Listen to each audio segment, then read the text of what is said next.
This is Anil with the video tutorial for the Learning Lad on C programming. In this video tutorial, we're gonna see the scanf function in C. So, in the last couple of tutorials, we have used this printf function to print the value to the screen. Similarly, if you want to take the input from the keyboard, then this stdio.h header file provides another function which is called scanf. So let's begin with the syntax. First, we have to use this function named the scanf. Then similar to printf, we have to write this format string. So then we have to provide the list of address of variables. So in the printf function, actually we are providing list of variables, but here in this scanf function we are providing this list of address of variables.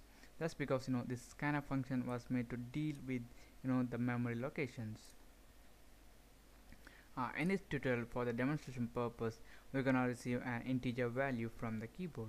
So let's say, okay, we're gonna create a variable to store the value. So it's gonna be age, and it's of type integer. So now we're gonna ask user to enter his age. For that purpose, we are using this printf function. Then here I'm writing enter your age, a new line. Then now we are using this scanf function to receive the input. It's gonna be scanf.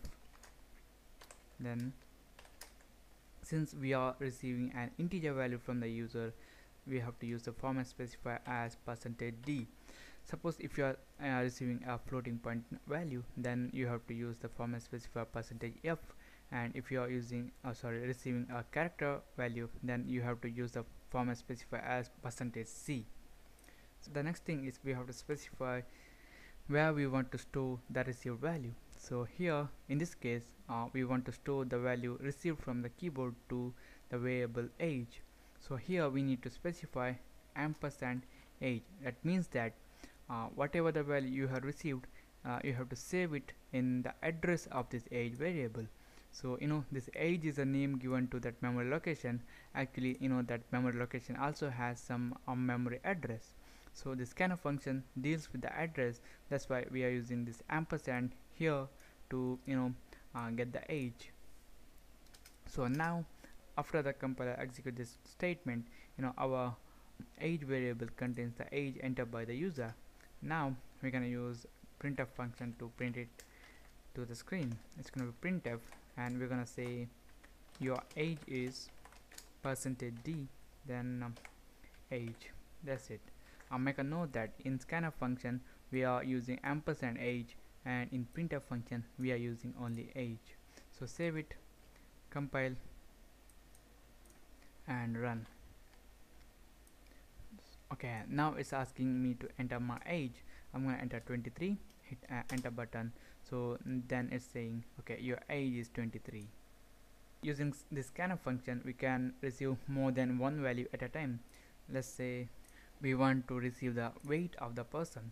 Let's make it of type float. It's gonna be float weight.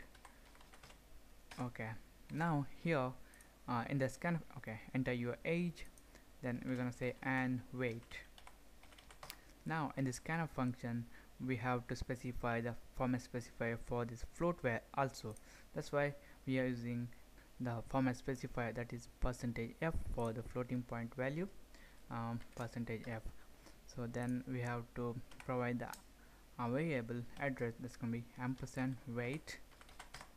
So this is it. Save it, and we want to print okay, your age is %d, and add a new line. Then you're gonna say your weight is %f, and here we're gonna refer that weight variable.